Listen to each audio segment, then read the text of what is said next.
All right. We are back with the GSMC Wrestling Laureate podcast, brought to you by the GSMC Sports Network. I'm your host, Eric Rodriguez, every Monday through Friday, 11 p.m. Eastern Time, 8 p.m. Pacific Time. Here to talk about all things professional wrestling, all the action, all the room, all the news, all the professional wrestling news. Obviously, if you guys have some takes on professional wrestling news, let me know in the chat. You guys can teach me, like I teach you guys. The teacher has become the student kind of thing. Actually, that was a pretty good accent right there. I'm actually kind of proud of myself. But not hanging up on the past. We're gonna move on. We're gonna talk about the legacy of the game. It's all about the game and how you play it. Dude, I love Motorhead. Kind of crazy how Triple H's favorite band was Motorhead. They had the King of Kings theme song. They also had. I personally was a huge fan of Triple H's not his Attitude Era theme, his Attitude Era esque theme song, the one self song. Like I thought that was pretty badass. I love that theme song. Love the D-Generation X. Are you ready? And then also, of course, you can't beat Motorhead. Motorhead's kind of been the determining factor in terms of his professional wrestling theme songs that reign supreme. So you gotta love that. But before we move on any further, I want to remind you guys to use the tips and donations link at the GSMCpodcast.net.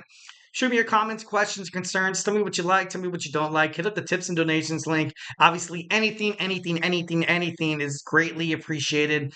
If you can't, it's all good. Just hit up the chat. Tell me what you feel. Tell me what you like.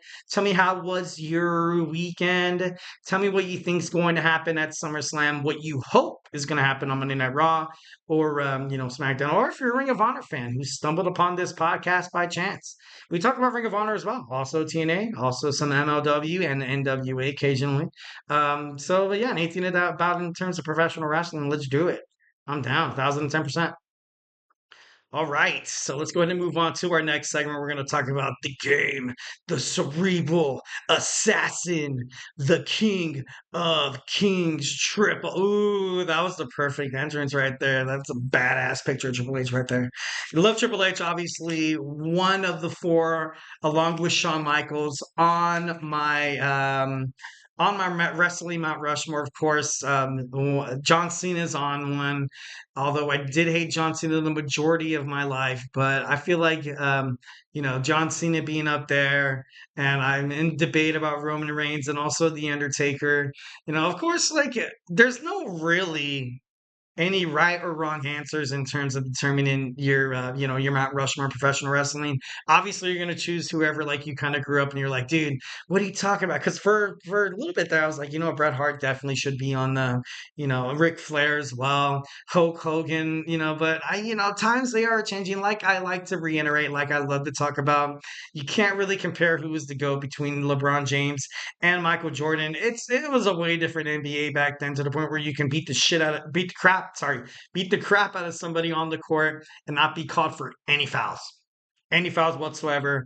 I remember, you had to be strong, like with the Hakeem Olajuwon, Gary Payton.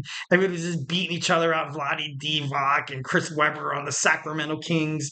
And then, Shaquille O'Neal. Like, it's so great. Larry Johnson with Charlotte Hornets when he was there with, no, not the Charlotte. No, I think he was on the Charlotte Hornets as well, but I think he was also on that team with the Orlando Magic who drafted Shaquille O'Neal.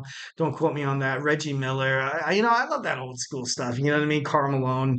So, kind of like one of those things where you can't really, But enough talk about the Mount Rushmore. Let's talk about Triple H. So, Paul Michael Triple H Levesque was born in New Hampshire of July 27th, 1969.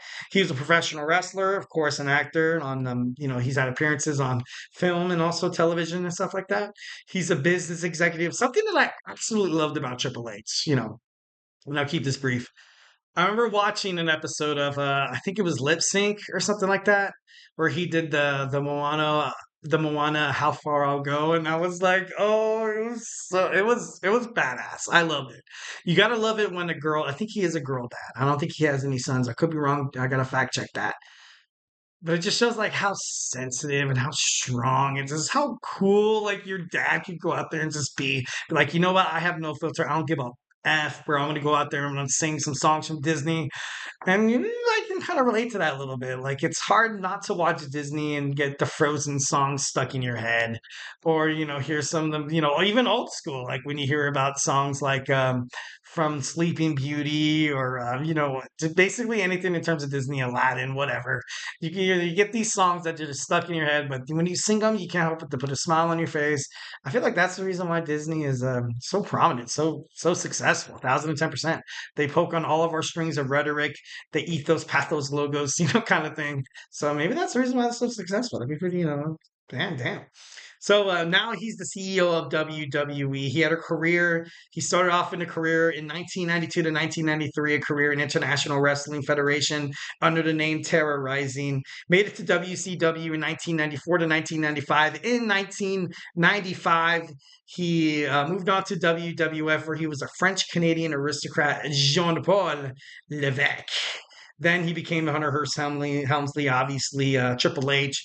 He was part of the clique. Obviously, you kind of had, a lot of people scrutinized DX because they claimed that they stole it from the NWO. But in reality, the NWO didn't really surface. You had Scott Hall, you had Kevin Nash move to WCW. Then you had Hulk Hogan, join the fray, Hollywood Hulk Hogan. But where do you think they got that? The shenanigans and the turmoil and just the poking at management. It was from the clique. It was from Shawn and Triple H, Paul Levesque. It was it kind of became full circle because then after that, then you had Degeneration X happen, and then Triple H moved on to Evolution with Randy Orton, Ric Flair, and Batista, and then you had that resurgence of DX from the years of 2006 to 2009, which was absolutely awesome. He won a total of 24 WWE titles, 14 world titles, WWE champion 9 times, world heavyweight champion 5 times, a 1997 King of the Ring winner, a 2002 and a 2016 Royal Rumble winner, and he was the second winner of the Grand Slam champion under his best friend, his confidant, NXT CEO Shawn Michaels. So I think that's kind of cool how they're kind of hitting that 1-2 there. Obviously, something that you have to think about in terms of Triple H was the way he met Stephanie McMahon. There was a interview with The Undertaker. I think that was revealed online that The Undertaker was one of the, closest fellow coworkers, much like you do whenever you work at any place, like fast food, school administration, basically absolutely anything. You talk to like a couple of coworkers that you trust. And you're like, you know what? I'm getting these feelings, like that. At the time he was with China. And, obviously after the split, China kind of took it a little harder, but she did kind of move on to X-Pac a little bit there. So, and then you saw Triple H, he talked to The Undertaker, and The Undertaker kind of said, like, hey, like, if you have feelings for it, don't care about the enemies that you make along the way. Just follow your heart, man. And that's what Triple H did. Eventually, the storyline that started off with Stephanie McMahon hating being married to Triple H ended up with the McMahon Helmsley era, ended up with them actually getting married and stuff like that. So I think a lot of people do think about and kind of tend to move toward like the negative aspect of what happened with China and Triple H and stuff like that. A breakup, a divorce, whatever. It's never easy. It's never easy, especially when it's one-sided. And then when you see somebody move on to like the boss's daughter and stuff like that, it could create a little turmoil, could possibly create a little bit of questions and stuff like that. But it was love. You got to be a fan of love.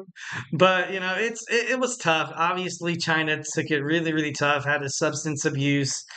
She ended up, an accidental overdose and stuff like that, So it was, it's unfortunate. And China, one of the most respected women in terms of professional wrestling, obviously, 2-time Intercontinental Champion, the ninth wonder of the world. It's one of those things where, like, some things could wind up looking kind of ugly, but in reality, it's the choices that people make. You know what I mean? Like a lot of people, especially in terms of professional wrestling, like on Twitter and stuff like that. I read it. I was I think I was looking at a post saying that like it was like an Eddie Guerrero, China, Dominic Mysterio, and Rhea Ripley kind of post, and then I saw somebody actually replied saying that China was really heartbroken. In reality, she was extremely heartbroken. She was forced to kind of do a storyline with she respected Eddie Guerrero, but at the same time, she obviously was in love with the man that she kind of came into professional wrestling with. Like she was like, they were like their rock. back and forth. You know what I mean? But the ride or die. But, of course, obviously something about time, something that a lot of people hate about time. And believe me, I'm part of that boat sometimes. That, some change is inevitable. Change is inevitable. It's crazy how things kind of unfold. Life is a mystery. Tomorrow, no, what is it? Yesterday's history. Tomorrow's a mystery, but today's a present. But today's a gift. That's what we call the present or some stuff like that. I think I read that on the back of a bumper sticker. And I was like, oh my God, that's crazy. But no, like, I don't know. That whole thing was, kind of crazy. But moving on. So we have Triple H from about 2000, from about the year of 2000 to the end of his career. Is probably one of the biggest names. Probably the one of, he was always in the main event, the main title kind of picture in terms of the world's heavyweights and also the WWE to the very, very end. And if he wasn't wrestling, then you could bet Triple H was like, okay, now you're going to be an executive and kind of be the unfair kind of boss here, kind of have like everything kind of play to your angle because you're the boss. You're going to play into the fact that you are married to the boss's daughter and that you are next in line, where he was like, conservative Triple H, where he would go up. But then sometimes he would rebel against Vince McMahon and he'd be like, I don't agree. Like, Triple H was definitely putting a lot of, you know, guaranteed kind of opportunities and stuff like that. Obviously, not a lot of people do get that, but this guy, he doesn't drink. He trains in the off season like crazy. He takes care of his body. He goes out there and he gives everybody 110%. So if he honestly had to have like a suitor, if the suitor in terms of any businesses, usually businesses love to leave their businesses to sons, daughters, or whatever. You kind of promote within. Triple H was a superstar. He started as low as the IWF, then he went to WCW, then paid his dues before dating Stephanie McMahon. Stated Stephanie McMahon, Vince McMahon opened up his eyes to his potential, and favorite the nepotism. I don't know, maybe. But it's kind of hard, especially with the career Triple H did have. Even before then, if he was on any main roster and if he wasn't married to the boss's daughter, he's a talent that you can't really, take your eyes off of. I think everything that he got, it was very much, much deserved. But yeah, uh, kind of the perfect era for WWE. He recently WrestleMania 40, he ushered in like a new era of professional wrestling. He brought in the passing of the torch moment between Cody Rhodes and Roman Reigns. You also had both nights of WrestleMania were so natural, so fresh. Wrestlers backstage, they seem happier. The lead up to the WrestleMania main event was like nothing any wrestling fan has never really seen before. And he blurred the lines between fiction and reality, which is something that not a lot of people have success doing. Actually, quite frankly, some people get called out for that and they're like, you know what? Like now it just seems too choreographed. But Triple H did it well enough to the point where, he's respected for it. Lastly, happy birthday, Triple H. Celebrating your legacy, my man. Hope that you keep kicking ass in terms of the, WWE executive and boardrooms and all that stuff. Hope you pedigree all those jerks. I'm just kidding. No, moving on. So we have Bianca Belair's most embarrassing moment. We're going to move on to our fourth segment. Do not go anywhere. We're going to dive on into the subject matter. So grab your favorite snack, grab your favorite drink, and join me, Eric Rodriguez, your favorite wrestling fan, in about like 15 seconds.